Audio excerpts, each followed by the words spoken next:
So I'm gonna hold this here for a moment or so.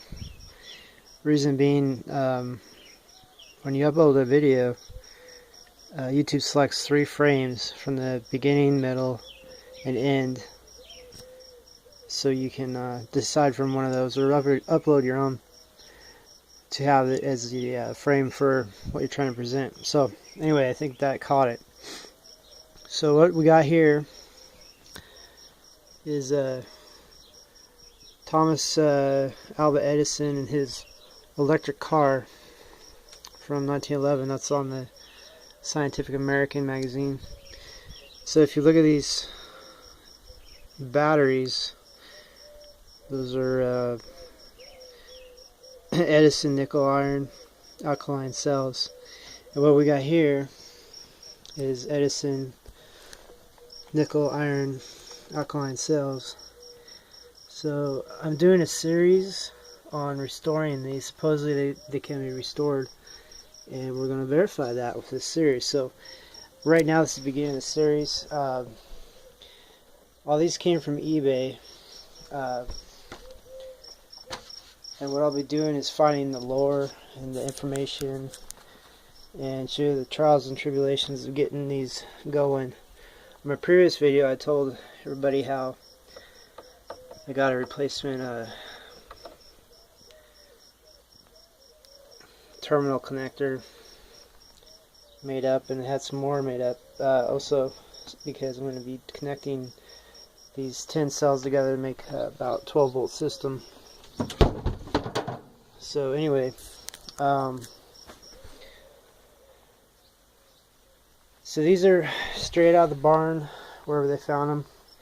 They're uncleaned. That's kind of how I wanted to show them off. This is the kind of condition you're going to get them in. These are interesting. I just got them in. They're a little bit older. You can tell by the label plate. Once I clean off some of this crud, I'll find the serial numbers and whatever, and we'll have a good look at what's going on. Be able to identify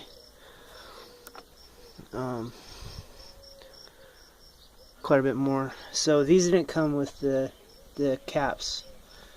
These did. So I'll have to find a substitute. I just stuffed in some plastic there to keep debris from going in.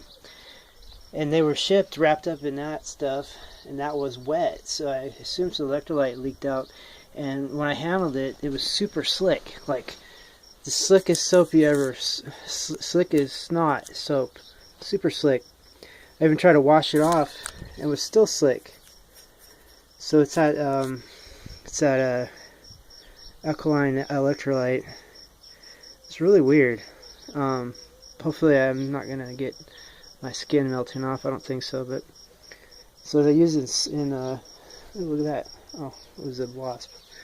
It flew away. So anyway, they use that in soap making. So that was a little interesting thing. So what I'll be doing next is using the recommended way of cleaning these off. And in the manuals it said these label plates here, little from the 1960s. I already dated these when they became McGraw Edison instead of just Edison.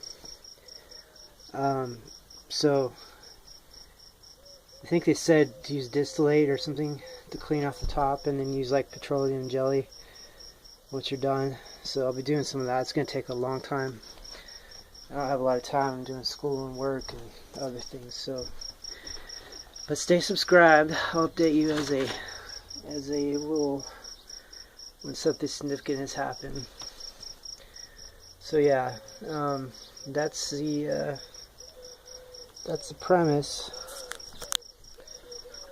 And so supposedly they get stronger with time.